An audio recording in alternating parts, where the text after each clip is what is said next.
మన దగ్గర ప్లాట్ కొన్న వాళ్ళందరూ మన కాటేజెస్ లో సొకటొమ్ముగా బస్ చేయవచ్చు. తెలుసు కదా, మన దగ్గర మద్యపానం ధూమపానం నిషేధం. డబుల్ బెనిఫిట్ ఆఫర్ తో సిర్లసీమ 2. రాష్ట్రంలో ఉష్ణోగ్రతలు అయితే పెరుగుతున్నాయి. ప్రజలు ఇప్పటికే ఉక్కబోతతో అల్లాడిపోతున్న పరిస్థితి. బయటకు రావాలంటేనే భయపడుతున్నారు. అసలు ఈ ఏడాది ఎండలు ఏ విధంగా ఉండబోతున్నాయో మనతో మాట్లాడేందుకు విశాఖ తుఫాన్ హెచ్చరికల కేంద్రం డైరెక్టర్ సునన్న మేడం గారు. మేడం చెప్పండి, ఏ విధంగా ఉండబోతుంది ఈసారి ఉష్ణోగ్రతలు? ఇప్పటికే సాధారణం మీద 2 నుంచి 3 డిగ్రీలు ఎక్కువ టెంపరేచర్స్ నమోదవడం జరుగుతుంది. అయితే డే టు డే ఇది మారుతుంది. బట్ ఏదేమైనప్పటికీ సాధారణమైనటువంటి టెంపరేచర్ మీద 1 లేదా 2 డిగ్రీలు ఎక్కువ ఉండే అవకాశం ఉంది. ఈరోజు చూసుకున్నట్లయితే సౌత్ ఛత్తీస్గఢ్ దగ్గర కూడాను ఒక స్మాల్ సర్క్యులేషన్ ఉంది. సో మార్నింగ్ ఇంత టెంపరేచర్ ఉన్నా కూడా సాయంత్రానికి మళ్ళీ ఇది వాతావరణం కొంచెం చల్లబడడానికి కూడా అవకాశం ఉంటుంది. సో ఈ యొక్క టెంపరేచర్స్ ఇలాగే కొనసాగుతూ ఉంటాయి. అయితే ఎక్కడైతే ఎప్పుడైనా మన దగ్గరలో మన పక్క రాష్ట్రాల్లో కానీ ఇటు కర్ణాటక లేదా తమిళనాడు ఆర్ అదర్వైజ్ మన బేలో కూడా ఎటువంటి సర్క్యులేషన్స్ కానీ ద్రోణి కానీ ఉపరితల ఆవర్తనాలు కానీ ఉన్నట్లయితే సో అప్పుడు కూడా మనకి టెంపరేచర్ కొంచెం మారుతుంది. అలాగే మనకి సాయంత్రం వేళ ఉదయం ఎండ ఉన్నా కూడా సాయంత్రం వేళ ఉరుములు మెరుపులతో కూడిన జల్లులు కూడా పడడానికి అవకాశం ఉంటుంది. ఇప్పటికే మన నార్త్లో ఇక్కడైతే లేదు, నార్త్ ఈస్ట్ స్టేట్స్ కూడాను హెయిల్ స్టార్మ్స్ అక్కడక్కడ పంజాబ్ ఆ ప్రాంతాల్లో కూడాను హెయిల్ స్టార్మ్ రికార్డ్ అయ్యింది. సో మనకైతే అంత తీవ్రత లేదు, కానీ ఇక్కడ మాత్రం చిద్రుమదురుగా తేలికపాటి జల్లులు అయితే ఉండే అవకాశం ఉంది. అది ఎప్పుడైనా సర్క్యులేషన్ ఉన్నప్పుడు మాత్రమే. అదర్వైజ్ మనకి డ్రై వెదర్ ఉంటూ అంటే బాగా అంటే పొడి వాతావరణం ఉండి ఇలాగా టెంపరేచర్ ఎక్కువ ఉంటుంది. ఎక్కువగా ఈ యొక్క టెంపరేచర్ 11 to 2:30 వరకు కూడా ఎక్కువ మనకి ఉష్ణోగ్రత ఎక్కువ ఫీల్ అవుతాము.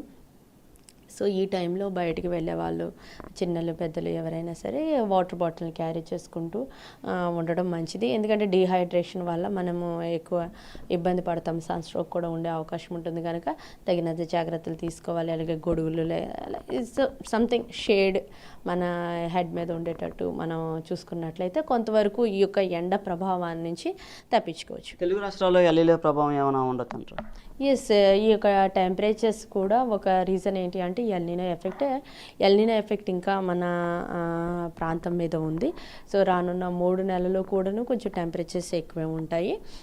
ఈవెన్ ఏప్రిల్ మేలో మాత్రమే మనకి వడగాలులు ఉంటాయి. సో అప్పటి వరకు కూడా కొంచెం హై టెంపరేచర్స్ ఈ మధ్యాహ్నం వేళలో ఎక్కువ ఉంటాయి. తర్వాత సాయంత్రానికి కూల్ అవుతుంది. అయితే ఈ మధ్యకాలంలో రాత్రులు కూడా కూల్ అవ్వకపోవడానికి కారణం పొల్యూటెంట్స్ అనమాట. మన వాతావరణంలో కాలుష్యం ఎక్కువ ఉండడం వల్ల సాయంత్రం వేళ యాక్చువల్లీ జనరల్గా మనకి సాయంత్రం రాత్రి వేళలో కూల్ అవ్వాలి. ఆ కూలింగ్ అనేది కొంచెం తగ్గింది అంటే కారణం పొల్యూటెంట్స్ కూడాను. సో ఇదేమైనప్పటికీ టెంపరేచర్స్ ఎక్కువ ఉంటున్నాయి కనుక డైరెక్ట్ సోలార్ రేడియేషన్ మన మీద పడకుండా ఐదర్ ఇంటికి కానీ లేకపోతే మనకి కానీ పడకుండా తగినంత జాగ్రత్తలు, బయటికి వెళ్ళేటప్పుడు వైట్ లైట్ క్లాత్స్ వేసుకోవడం, బ్లాక్ డ్రెస్ వేసుకుంటే ఫుల్ రేడియేషన్ అబ్జర్వ్ చేసేసుకుంటుంది. సో అలాంటివి చూస్ చేసుకున్నట్లయితే కొంతవరకు ఈ యొక్క టెంపరేచర్స్ ఎక్కువ ఉన్న టెంపరేచర్స్ని కొంతవరకు తట్టుకోవచ్చు. అంటే ఉక్కుపోత ఎలా ఉండబోతుంది? ఇప్పుడు చూడొచ్చు, ప్రస్తుతం ఉక్కుపోత కూడా ఎక్కువగా ఉంది, ప్రజలు కూడా అల్లాడిపోతున్న పరిస్థితి. ఇది ఏ విధంగా రానున్న రోజుల్లో ఏ విధంగా ఉండబోతుంది? అంటే ఈ ఉక్కపోత కూడా ఏంటంటే ఈ మంత్లో ఉండే అవకాశం అయితే ఉంది, డెఫినెట్గా ఉంటుంది. కాబట్టి అందుకనే ఈ ఉక్కపోత ఉన్నా కూడా మనకి ఎక్కువ చెమట వస్తున్నప్పుడు మంచిదే. ఎందుకంటే ఈ చెమట రావడం వల్ల ఏంటంటే మన బాడీ కూల్ అవుతుంది. బయట ఎక్కువ ఎంత వేడి ఉన్నా కూడా మన బాడీకి ఏంటంటే కూలింగ్ ఎఫెక్ట్ అనేది ఈ చెమట ద్వారా వస్తుంది. సో అది మంచిదే.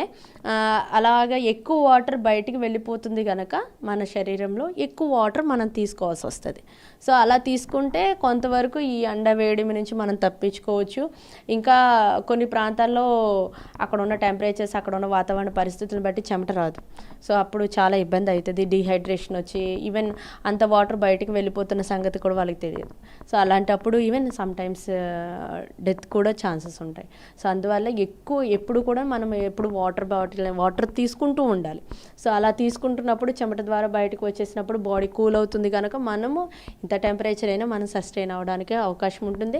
అలాగే తగినంత జాగ్రత్తలు ఏదైతే మనం షేడ్లో ఉండడం కానీ, బయటకు వెళ్ళేటప్పుడు వాటర్ని తాగడం కానీ ఇట్లాంటివి చేసుకున్నట్లయితే కొంతవరకు ఈ ఎండ వల్ల వచ్చే ప్రమాదాలను తప్పించుకోవచ్చు. లాస్ట్ ఇయర్కి ఈ ఇయర్కి ఏమైనా తేడా ఉంటుందా మనం?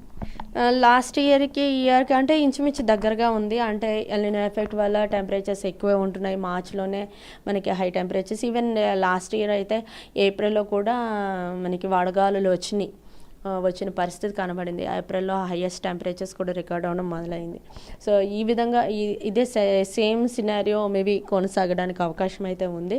ఇప్పటికే సాధారణ మీద 1 లేదా 2 డిగ్రీస్ ఎక్కువ ఉన్నది. ఏప్రిల్లో కూడా 2 to 3 డిగ్రీస్ ఉంటే if it is more than 5 degrees ఉన్నప్పుడు మాత్రమే సో అప్పుడు మన వడగాలి పరిస్థితి కనబడుతుంది. సో ఏదైనా మంత్ టు మంత్ ఇది వేరీ అవుతుంది. ఈవెన్ డే టు డే కూడా సాధారణ మీద యొక్క టెంపరేచర్స్ని బట్టే మనది ఈ టెంపరేచర్స్ వేరీ అనే ఉంటుంది. ఓవరాల్గా చూసుకున్నట్లయితే సో హై టెంపరేచర్స్ ఉంటాయి కాబట్టి తగినంత జాగ్రత్తలు అయితే తీసుకోవాలి. ఇది వాతావరణ శాఖ అధికారులు చెప్తున్నారు. పూర్తిగా అయితే ప్రజలు బయటకు వచ్చేటప్పుడు తగిన జాగ్రత్తలు చూసుకోవాలి. గత ఏడాది కంటే ఈ ఏడాది ఎండలు మరింత ఎక్కువగా ఉండే అవకాశం ఉందని చెప్తున్నారు. కెమెరా పర్సన్ సాగర్తో నాయుడు, RTV విశాఖ నుంచి. మరిన్ని వీడియోస్ కోసం ఛానల్ ని సబ్స్క్రైబ్ చేయండి. లేటెస్ట్ అప్డేట్స్ కోసం వాట్సాప్ ఛానల్ ని ఫాలో చేయండి. అండ్ లింక్ డిస్క్రిప్షన్ లో ఉంది.